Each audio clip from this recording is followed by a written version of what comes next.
अस्सलाम वालेकुम। अच्छा, वो ऐसा है कि वो कहते हैं कि कुश्ती होती है, कोई जीतता है कोई आता है। इलेक्शन हो गया ना कल, तो इलेक्शंस में जब बंदा प्रदेश में रहता है तो प्रदेश में फिर कैंपों से लेकर दुकानदार, बिजनेसमैन, ताजर, मजदूर, यकीन करें कल का बेशुमार दर्जनों नहीं उससे बहुत ज्यादा लोगों ने, आप शहजादों ने फोन किया कि जावेद साहब इलेक्शन में क्या हुआ है, कौन सी पार्टी जीती है। तो हकीकत ऐसी है कि आपको सबसे पहले तो ये कहता हूं कि बिल्कुल फिक्रमंद होने की हरगिज जरूरत नहीं, यानी कि ये इनका मुल्क है, हम तो परदेसी हैं। तो बहरहाल कोई जमात जो है वो आपके हक में होती है, कोई मुखालिफ होती है, तो इस पे सूरत हाल मैं आपकी खिदमत में पेश करता हूँ। जितने भी इमिग्रेंट्स हैं, जितने भी शहजादे कारोबारी हैं, बिजनेसमैन है, मजदूर है, जिस जगह जहां जिसका रिस्क जारी है, इस पर तबसरा मैं बाद में करता हूं, लेकिन हरगिज फिक्र की जरूरत नहीं। नताइज क्या रहे हैं कल के इलेक्शंस के? नताइज ये रहे हैं कि 4 जमातें जो है नेशनल असेंबली यूनान में गई है, और हमने इस पर मैंने आपको एक हिकमत अमली बतानी है, तरतीब बतानी है कि इमिग्रेंट्स के लिए इसमें क्या फायदा क्या नुकसान है, और इमिग्रेशन कवानीन जो है उन पर क्या असरात होंगे। क्योंकि अब हमारा तो मामला ज्यादा से ज्यादा इमिग्रेशन कवानीन है कि मजदूर की जिंदगी पर इन इंतखाबात का क्या असर पड़ेगा। तो इकट्ठे मिलकर इस पे बहसो तमहीस कर लेते हैं, बहसो मुबाहिसा कर लेते हैं, ताकि इस पे आपको कुछ निकात जो फिक्रमंद कर रहे हैं उनके हवाले से मैं आपको जो हकायक है, जो तबसरा है, जो मौजूद सूरत है, उनसे आगाह करता चलो। अच्छा, इसमें ऐसा है कि हुकूमती जमात जो मौजूदा हुकूमत नया डेमोक्रेटिया थी उसने बरतरी हासिल की है, और 4.979% जो है जिन्हों 40.79% कहते हैं, ये पहले नंबर पर रही है। उसके बावजूद 40.79% हासिल करने के बावजूद हुकूमत नहीं बना सकते, यानी कि नंबर 1 जमात आ गई। अब क्यों नहीं बना सकते, और इसके लिए होगा क्या? अब होगा ये कि नए इंतखाबात होंगे, नए इलेक्शंस होंगे, यानी कि आप इस बात का कम से कम पहले लम्हे में इस बात का इंतजार करें कि इलेक्शन हुए। जो मौजूदा हुकूमत यूनान थी उसके प्राइम मिनिस्टर, उसकी जमात, उसने सबसे ज्यादा अक्सरियत हासिल की, लेकिन इतनी अक्सरियत हासिल नहीं कर सके कि जिससे वो हुकूमत बना सके। ये पहला नुक्ता है, ये बड़ा अहम था, ताकि मैं आपकी खिदमत में गुजारिश करता चलूं। वो हमारे तो सीधा सा मामला, और जुत गए पाए थे, जुत गए थे, उन्होंने नहीं बनना थे, और की है की होया फिर वो नहीं जुते थे, एंज होया थे, वो कहीं बना सकते।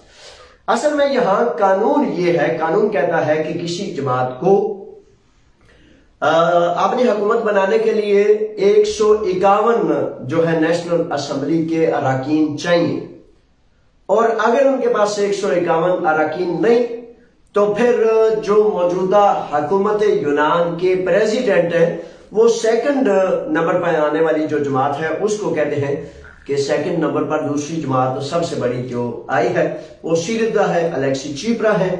तो सीरिजा ने जो है वो नया डेमोक्रेटिया ने 146 सीटें हासिल की हैं। 5 सीटें अगर उन्हें मजीद मिल जाती तो वो हुकूमत बना सकते थे। 151 कम से कम चाहिए, यानी कि उनको 6 सीटें और चाहिए थी, 52 चाहिए थी।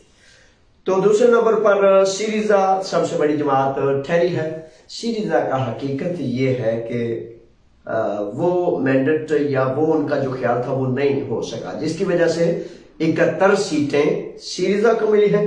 तीसरी जमात इस दफा थोड़ी सी बुलंद हुई है, पासोक, उसके पास 41 सीटें हैं, और चौथी मजदूर जमात कुकवे है, कापा जिसे कहते हैं, उसको 26 सीटें मिली हैं। ये जमातें हैं। एक एलिनी की लीसी के नाम से जमात है, जो तकरीबन मतलब फार्मर के ज्यादा खिलाफ जमातों में से एक जमात है। तो बहरहाल जनरल ये कहना चाहता हूं कि इस मामले में सीरीजा पाशोक कुकवे अंदासिया मेरा और मुख्तलिफ जो जमातें हैं उनके टोटल वोट्स तकरीबन टोटल सीट्स या टोटल रेशो ज्यादा काफी मतलब हाई बनता है, तकरीबन 55% के करीब। लेकिन उसके बावजूद 50-55% के करीब होने के बावजूद कानून ये है कि 3% से जायद आप वोट लेंगे तो फिर आप नेशनल असेंबली में जाएंगे। इसलिए ये सिर्फ 5 जमातें जो हैं न्या डेमोक्रेटिया, सीरीजा पाशोक कुकवे और एलिनिकी लीसी, ये सिर्फ पहली 5 जमातें जो हैं ये गई हैं। छठी जमात निकी है, उसने 2.92% लिया है। प्लेफ्सी है, लेफ्टेरियस 2.99, ये सीरीजा की ही जमात थी। और किरिया जोई ये नेशनल असेंबली यूनान की स्पीकर भी रही हैं। कुछ इन्होंने हकीकत ये है कि अपने जो है मुख्तलिफ ख्यालात की वजह से सीरीजा को अलग इख्तियार करके नई एक पार्टी बनाई। हालांकि ये जो लोग अगर इकट्ठे होते तो फिर यही हुकूमत होते, लेकिन ठीक है जैसे जिसका। और मेरा सिकोशी पैदे के नाम से एक जमात है, उसने भी 2.62 की ये जो है वो तादाद हासिल की है। अच्छा, इस तरह आप चलते हैं कि छोटी बात करके कि 25 जून को जो है दोबारा इलेक्शंस होंगे। ये रही तरतीब और तफसील। अब मैं इस पर हम तबसरा कर लेते हैं।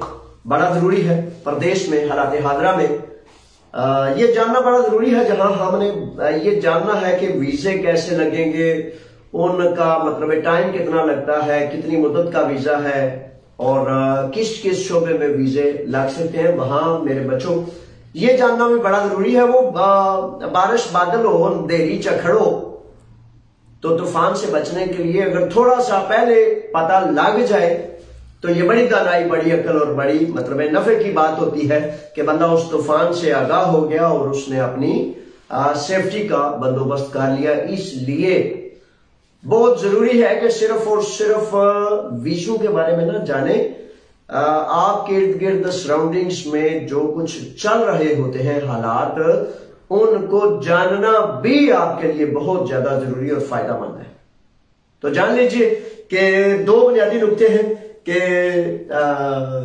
मजदूर अक्सर बेशतर कैंपों से लेकर खेत खलियान तक, भेड़ बकरी गाय भैंस से लेकर सनतकारी तक, फैक्ट्री होटल रेस्टोरेंट से लेकर बिजनेस तक, अक्सर बेशतर इमिग्रेंट्स जो थे वो इंतजार कर रहे थे कि शायद सीरीजा की हुकूमत दोबारा बन जाए और इनसे जान छूट जाए।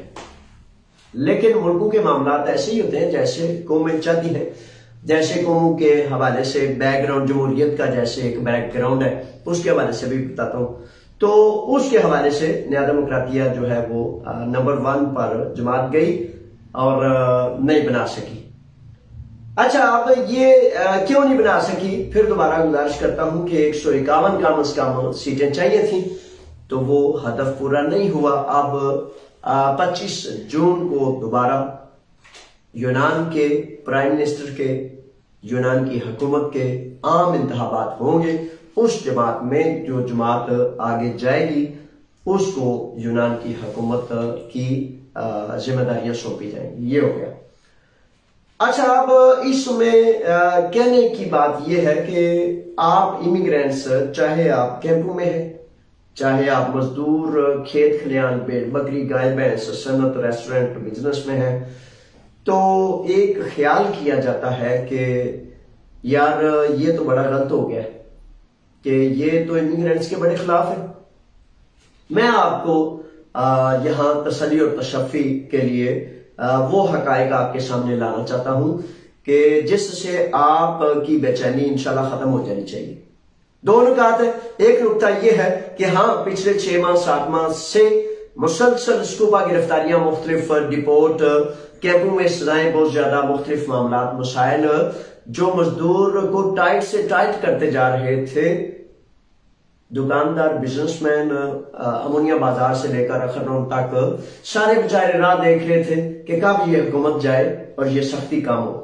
तो मैं समझता हूं कि ये सख्ती की वजह ये थी कि ये इलेक्शन कैंपेन थी और उस इलेक्शन कैंपेन के जरिए हुकूमत यूनान ने, नया डेमोक्रेटिया ने अपनी पब्लिक को जो कहा था कि हम यहां से इनको निकालेंगे, जिसकी वजह से उन्होंने ये इलेक्शन कैंपेन के तौर पर 6-7 माह मुसलसल ये सख्ती रखी।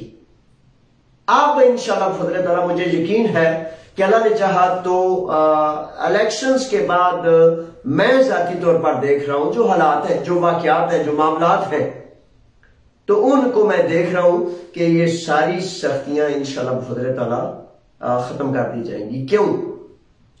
इसलिए कि हुकूमत यूनान ने ये इलेक्शन कैंपेन के तौर पर की, रिजल्ट हासिल कर लिए, नताइज जो उनको चाहिए थे वो हासिल कर लिए। उसके बाद अब ये है कि अब उन्होंने खेत खलियान से लेकर सनतकार तक की उस आवाज को सुनना है जिसमें वो दुहाई दे रहे हैं कि भाई मेरे मजदूर को लीगल किया जाए, मुझे इतने मजदूर चाहिए, मेरे पास काम के लिए मजदूर नहीं, मेरा खेत, मेरी खलियान, मेरी फैक्ट्री, मेरी जो जरूरत की मजदूरी है, वर्किंग हैंड्स है, वो मुयस्सर नहीं है, तो इसलिए वो फुलफिल किए जाए। यानी कि रिजल्ट भी हासिल कर लिया और अब सेकंड टर्म में उन पर ये लागू है, ये लाजम है कि वो अपने लोगों को इत्मीनान दिलाने के लिए ऐन मुमकिन है कि बड़े पैमाने पर मालिक और मजदूर की बुनियाद पर लोगों को लीगल किया जाए। ऐन मुमकिन है कि मजदूरों की खपत पूरी ना हो सकने की, जरूरत पूरी ना हो सकने की वजह से कैंपों से भी लोगों को छोड़ा जाए। ऐन मुमकिन है कि इससे भी बड़े पैमाने पर जो है मजदूरों को लीगल करने का कोई सिलसिला वाजे कर दिया जाए। अब नया कोदी का बेतानास तेबशी में जहां हुकूमत यूनान, इसी हुकूमत ने नए कवानीन लाए हैं, उनमें से अक्सर बेशतर की अभी तक वजाहत नहीं हो सकी, अभी तक अमलदारी मुमकिन नहीं हो सकी, तो ऐन मुमकिन है कि उसकी अमलदारी से कबल आप ये चूंकि जान चुके हैं कि हमने अपनी पसंद के नतायज हासिल कर लिए हैं, इसलिए अब अपने खेत खलियान और फैक्ट्री मालकान वगैरह की जरूरियात को पूरा किया जा सके। तो इन वजूहात की बुनियाद पर मैं बहुत ज्यादा पुरुम्मीद हूं कि अल्लाह ने चाहा तो ये सख्तियां, स्कूबा गिरफ्तारियां, डिपोर्टेशन, मुख्तलिफ मामलात इसमें जून के फौरन बाद, जून के फौरन बाद काफी ज्यादा वाज़े शिद्दत खत्म हो जाएगी और काफी ज्यादा नरमियां आने की कभी इंशाल्लाह फजल ताला उम्मीद है।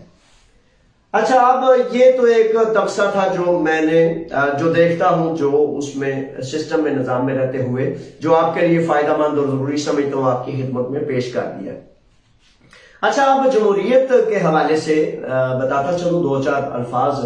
वैसे तो दुनिया में ऐसे फील होता है ये जमहूरियत कोई बड़ी, कोई खूबसूरत तरीन को तर्ज हुकूमत है, तो बज़ाहिर तो ऐसे लगता है ना कि देखें जी, लोगों की राय से, लोगों के वोटों से, लोगों के जो है वो चाहने से हुकूमत आती है। हकीकत ये है कि ऐसा कुछ भी नहीं होता, ये बस लोगों की एक खुशफहमी के लिए मामलात होते हैं। अब अगर आप देखें वो वैसे तो हमारे बड़े खूबसूरत जो चीजें मौजूद है, हवाला जात मौजूद है, तारीख मौजूद है, लेकिन मैं उस तरफ जाने की बजाय यहाँ यूरोप के 1-2 आपको मिसाल दूंगा कि हिटलर था जर्मन में, तो हिटलर को कहा गया, वो हिटलर के साथी कहते हैं कि सारे यूरोप में, सारे इर्द गिर्द जमहूरियत है, तो लोग जमहूरियत को बड़ा पसंद करते हैं, तो भाई तुम क्यों नहीं यहाँ जर्मन में जमहूरियत कायम करते। तो जब लोगों ने 1 दफा, 2 दफा, 100 दफा कहा, तो हिटलर बड़ा चालाक था, तो डिक्टेटर था, तो उसने एक दिन ना एक मुर्गा ले आया। वो जहां जिस असेंबली में बैठ के मशवरत किया करते थे, तो एक फर्द की ड्यूटी लगा दी कि इस मुर्गे के ना सारे जो पर है ना वो सामने लोगों के उखाड़ दो। उसने एक एक करके उस मुर्गे के पर सारे बदन से नोच दिए, अलहदा कर दिए और पंजाबी च इत्थे कहना पवेगा कुकड़ बेचारा बगैर खंभा तू बड़ा अजीब जा लगता है। तो वो अजीबो गरीब मुर्गा जो है उसको फिर एक उसने पोटली छोटी सी निकाली, और छोटी सी पोटली निकालने के बाद उसमें दाने थे, दाने इधर फेंकता तो वो मुर्गा बेचारा इधर भागता जाता, इधर फेंकने की बजाय जब इधर फेंकता तो मुर्गा उधर चले जाता। तो उसने 5-10 मिनट ये ड्रामा किया और जिधर दाने फेंकता उधर मुर्गा चला जाता। तो फिर उसने अपने जो इजलास में मौजूद लोग थे उन्हें कहा कि ये जमहूरियत है कि आप जिधर 4 सेंट 4 दाने फेंकेंगे उधर लोग दौड़ना शुरू कर देंगे। और हकीकत है, ये पक्की ठकी बात है कि अपने अपने नफे को, अपने अपने फायदे को लोग देखते हैं, और जो सरमायादार कैपिटलिस्ट और दुनिया के मामे हाँ जो ममालिक हैं उनके लिए जिस मुल्क में जो चाहे करने के लिए सारे रास्ते खुले खुले मौजूद होते हैं। जिसको जिताना चाहते हैं उसको 10, 20, 50 अरब रुपए ऐसे करके आराम से दे देते हैं। वो 10,000 लोगों को फायदा देता है, फायदा देने के बाद वो काम करता है, और काम करके वो कहता है ले जी आपको ये दिया, आपको ये दिया, आपको ये दिया, रोड बनाए, फैक्ट्रियां लगाई, मिलें की, मजदूरी की। तो अब इस तरीके से फिर वो जब चाहते हैं उस हुकूमत को, उन लोगों को, उस पार्टी को नवाजते हैं, और लोग इस खुशफहमी में, इस गलतफहमी में बेचारे नारे लगाते रहते हैं कि मेरे दौड़ने की वजह से ये हो गया, चल भाई ठीक है तेरे दौड़ने वाला है, तू इतने अमन कर, सुकून ले, मौज ले। लेकिन ऐसा हकीकतन कुछ नहीं होता। अब अगर फॉर एग्जाम्पल ऐसा ही होता तो हमारे मुल्कों में निजाम क्यों नहीं चेंज होता? आपके वतन में, वतन अजीज पाकिस्तान में निजाम क्यों नहीं चेंज होता? बांग्लादेश से लेकर जितने भी गिरदोनवा में ममालिक हैं, निजाम इसलिए चेंज नहीं होता क्योंकि जिन्होंने इन्वेस्टमेंट की होती है ना, वो निजाम को अपनी मुट्ठी में रखते हैं और किसी को हिलने नहीं देते, और वो करते हैं, वो कराते हैं जो वो चाहते हैं। तो ये मामलात होते हैं। तो इतना ही तबसरा काफी है, अब ज्यादा सख्ती की तरफ ना मैं चला जाऊं, तो फिक्रमंदी ना करें। और इलेक्शंस जो हैं अब दोबारा जो हो जाएंगे इंशाल्लाह 25 जून को, जो भी हुकूमत आती है परदेशी हम, और देखें कि अपने अपने देश के हुक्मरानों से, उनके जुल्म से, उनके जबर से, आपने जो जुल्म और जबर है अपनों के, उनसे भाग के हम यहाँ प्रदेश में आए हुए।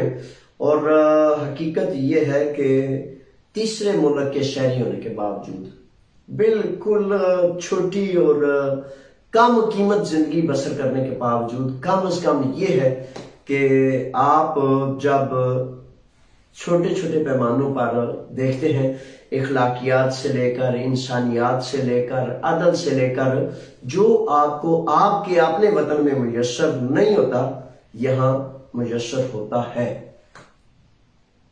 हालांकि ये एक बड़ी तकलीफ दे बात है कि आपको आपके अपने वतन में वो इज्जत, वो आनर मुयस्सर होनी चाहिए। लेकिन जब एक इमिग्रेंट, एक यूनान में रहने वाला जब अपने वतन में जाता है तो एयरपोर्ट पर उसे अपने वतन के इदारे FIA से लेकर मुख्तलिफ वो लूटना शुरू हो जाते हैं, वो जेबों में हाथ डालना शुरू कर देते हैं।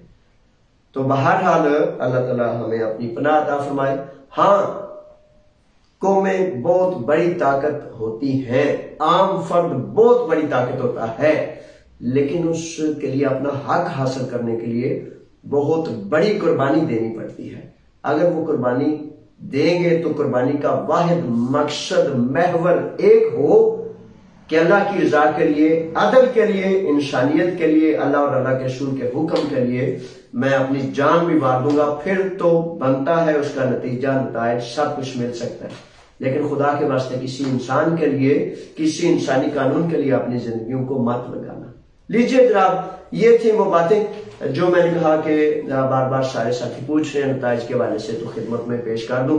अल्लाह ताला आपका हामी और नासिर हो, मेरा हामी और नासिर हो।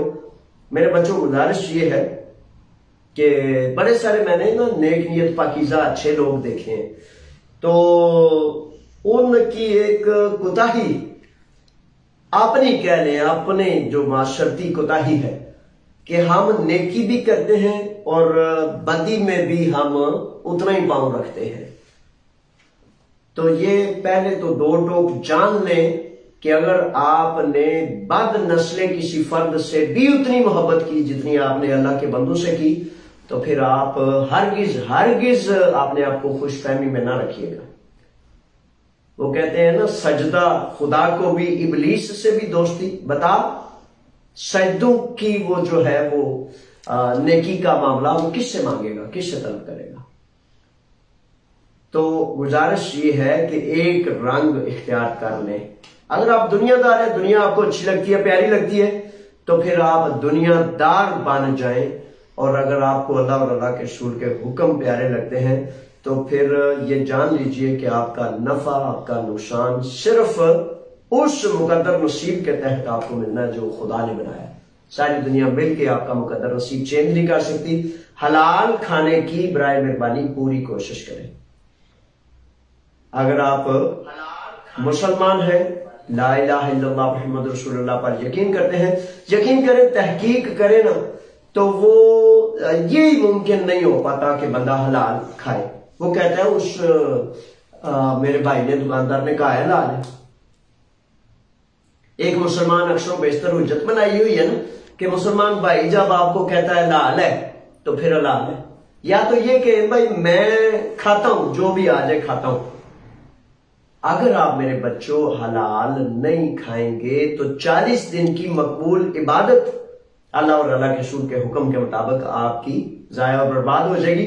और इबादत क्या, नेकी क्या, अगर कुछ कर ही लिया है तो उसको जाया बर्बाद तो नहीं करना है। तो बराए मेहरबानी इस बात पर सिर्फ तहकीक कर लें कि जिस दुकानदार से आप वो गोश्त लाते हैं क्या वो वाकया ही ज़िबा करता है। तहकीक कर लीजिए। दीन का हुक्म है कि शक वाली बातों को छोड़ दें और यकीन वाली राह को इख्तियार कर लें। आज की ये गुजारिश है और अल्लाह की अमान में आप भी, मैं भी, मेरा सलाम और दुआएं कबूल करें। अल्लाह की अमान में अस्सलाम वालेकुम।